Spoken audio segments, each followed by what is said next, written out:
ഇന്നിവിടെ ചെയ്യാൻ പോകുന്നത് പനീറാണ്. വെജിറ്റബിൾ ഓയിലിനകത്തോട്ട് ഒരു 3-4 അണ്ടിപ്പരിപ്പ് എടുത്തേച്ച് ഒന്ന് വറക്കണം.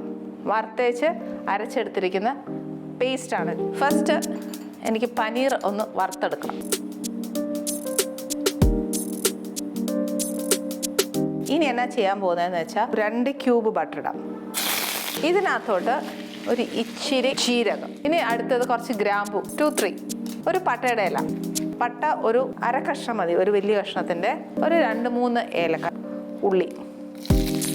ഉള്ളി മൂക്കുന്നതിൻ്റെ കൂട്ടത്തിൽ തന്നെ ഒരു ഇഞ്ചി വെളുത്തുള്ളിയുടെയും പേസ്റ്റ്. ഇത് മൂത്ത് കഴിയുമ്പോഴത്തേന് കുറച്ച് മഞ്ഞൾപ്പൊടി, കുറച്ച് മുളക് പൊടി, കുറച്ച് മല്ലിപ്പൊടി, ഇതിൻ്റെ കൂടെ കുറച്ച് ഗരം മസാല, ഇച്ചിരി ജീരകപ്പൊടി. ഇതിൻ്റെ കൂട്ടത്തിൽ നമ്മൾ ഈ അരച്ച് വെച്ചിരിക്കുന്ന ടൊമാറ്റോ. എണ്ണയെല്ലാം തെളിഞ്ഞു. ഇനി ഞാൻ പനീർ ഇടാൻ പോകും. നമ്മൾ അരച്ച് വെച്ചിരിക്കുന്ന അണ്ടിപ്പരിപ്പ്. ഇത് ശരിക്കും ഞാൻ ചെയ്തത് കാജു പനീറാണ്. കാജു മീൻസ് അണ്ടിപ്പരിപ്പ്. എണ്ണ എല്ലാം തെളിഞ്ഞു വന്നിട്ടുണ്ട്. ഇനി വേണ്ടിയത് ആ ക്രീമാണ്. നമുക്ക് ആ ഗ്രേവി എത്രയാണ് വേണ്ടതെന്ന് വെച്ചാൽ അത് കണക്കാക്കിയിട്ട് കുറച്ചുകൂടെ വെള്ളം ചേർത്തോളൂ.